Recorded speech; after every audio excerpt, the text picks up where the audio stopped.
السلام علیکم ورحمۃ اللہ وبرکاتہ۔ اعوذ باللہ من الشیطان الرجیم، بسم اللہ الرحمن الرحیم۔ وجاءت سیارة فارسلوا واردهم فادلى دلبا قال یا بشرى هذا غلام واسروه بضاعة واللہ علیم بما یعملون۔ معزز سامعین کرام، قرآنی واقعات میں سے جس واقعے کے بارے میں آج ہم بات کریں گے وہ واقعہ ہے یوسف علیہ السلام عزیز مصر کے محل میں۔ یوسف علیہ السلام کو ان کے بھائیوں نے کنویں میں ڈال دیا اور ڈالنے کے بعد گھر واپس چلے آئے۔ قرآن حکیم کہتا ہے کہ وجاءت سیارۃ، اور ادھر اس کنویں کے پاس سے ایک قافلے کا گزر ہوتا ہے۔ وجاءت سیارۃ فارسلوا واردهم فادلى دلبا، جب وہ قافلہ وہاں سے گزرتا ہے، چونکہ جتنی ترقی آج کے دور میں ہے پہلے ایسے ماحول نہیں تھا، لوگوں کے پاس پانی پینے کے لیے، رہنے سہنے کے لیے بڑے مسائل ہوا کرتے تھے۔ قافلے والے جب نکلتے تھے تو قافلے میں ہر شخص کے اپنے اپنے کام ہوا کرتے تھے۔ ایک شخص ایسا ہوتا تھا جو لوگوں کے پانی پینے کا انتظام کرتا تھا۔ قافلے والوں نے کیا کیا، فارسلوا واردهم، جو پانی پلانے والا تھا اس کو بھیجا کہ جاؤ ذرا دیکھو آس پاس میں کوئی کنواں ہو تو وہاں سے ہمارے لیے پانی لے آؤ۔ فادلى دلبا، کنویں کے پاس جاتا ہے، اپنے ڈول کو کنویں کے اندر ڈالتا ہے۔ یوسف علیہ السلام ڈول کی رسی کو پکڑ کر کے اوپر چلے آتے ہیں۔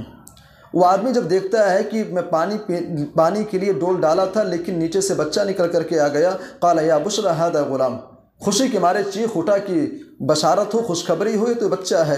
واسروه بضاعة، جو پانی پلانے والی ٹیم تھی، جو جماعت تھی، ان لوگوں نے کیا کیا، سامان تجارت کے طور پر یوسف علیہ السلام کو چھپا لیا۔ واللہ علیم بما یعملون، اور یوسف علیہ السلام کے ساتھ کیا ہو رہا تھا، بھائیوں نے لا کر کے کنویں میں ڈالا، ایک تجارتی قافلہ آ کر کے ان کو کنویں سے نکال لیا اور سامان تجارت سمجھ کر کے اپنے پاس رکھ لیا۔ جو ساری چیزیں ہو رہی تھی اللہ تبارک و تعالیٰ ان تمام چیزوں سے باخبر تھا۔ قرآن حکیم اس کے آگے بیان کرتا ہے وَشَرَوْهُ بِثَمَنٍ بَخْسٍ دَرَاهِمَ مَعْدُودَةٍ، وہ قافلہ شام سے نکلا تھا اور مصر جا رہا تھا۔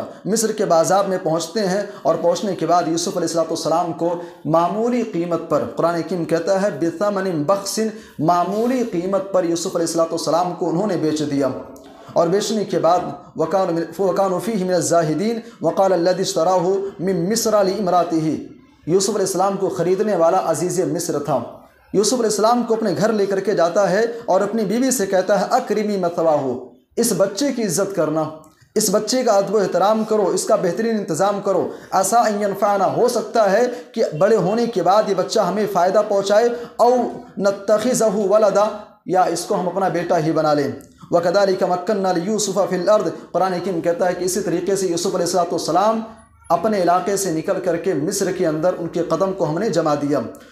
بہرحال یوسف علیہ السلام مصر کے بادشاہ کے دربار میں، اس کے محل کے اندر پہنچ جاتے ہیں۔ وَلَمَّا بَلَغَ أَشُدَّهُ، جب جوانی کی دہلیز پر قدم رکھتے ہیں، قرآن کہتا آتَيْنَاهُ حُكْمًا وَعِلْمًا، ہم نے یوسف کو علم و حکمت عطا کیا۔ وَكَذَلِكَ نَجْزِي الْمُحْسِنِينَ، اور اسی طریقے سے ہم احسان کرنے والوں کو جزا دیتے ہیں، بدلہ دیتے ہیں۔ یہ واقعہ ہے یوسف علیہ السلام کا کنویں سے نکل کر کے مصر کے بادشاہ کے دربار میں پہنچنے کا۔ یہاں ایک چیز اور بتاتا چلوں، جب وہ قافلے والے یوسف علیہ السلام کو کنویں سے نکالتے ہیں، اس موقع پر مفسرین کہتے ہیں کہ یوسف علیہ السلام کے بھائی بھی موجود تھے، چونکہ جب کنویں میں ڈال کر کے آئے تھے تو بعض لوگ اس کی طاق میں تھے کہ ذرا دیکھیں یوسف کو کوئی نکالتا تو نہیں ہے، یوسف کے ساتھ معاملہ کیا ہوتا ہے، ذرا اس پر نظر رکھتے ہیں۔ جب قافلے میں سے ایک شخص جا کر کے نکالتا ہے، ان لوگوں نے جا کر کے کہا کہ یوسف دیکھو، بتانا نہیں کہ ہم تمہارے بھائی ہیں، بولنا نہیں، اگر بولو گے اور یہ ہمارے حوالے کر دیں گے ہم چھوڑیں گے نہیں، تم کو مار ڈالیں گے۔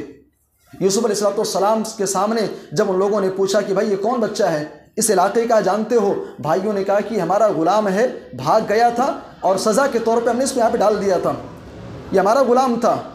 اس لوگوں نے یوسف علیہ السلام سے دریافت کیا کیا یہ تمہارا، یہ لوگ جو باتیں کہہ رہے ہیں بات صحیح ہے؟ یوسف علیہ السلام نے غلامی کو قتل کے بدلے انہوں نے ترجیح دیا، انہوں نے کہا ہاں میں ان کا غلام ہوں۔ ڈر کے مارے بھائیوں کے انہوں نے اس بات کے اقرار کر لیا۔ بہرحال اس طریقے سے یوسف علیہ السلام عزیز مصر کے بادشاہ کے دربار میں، اس کے محل کے اندر پہنچتے ہیں۔ اس کے بعد کا جو واقعہ ہے انشاءاللہ اس کے بارے میں آگے بات کریں گے۔ اللہ سے دعا اللہ ہم سب کو قرآن پڑھنے سمجھنے کی توفیق دے، آمین، تقبل یا رب العالمین۔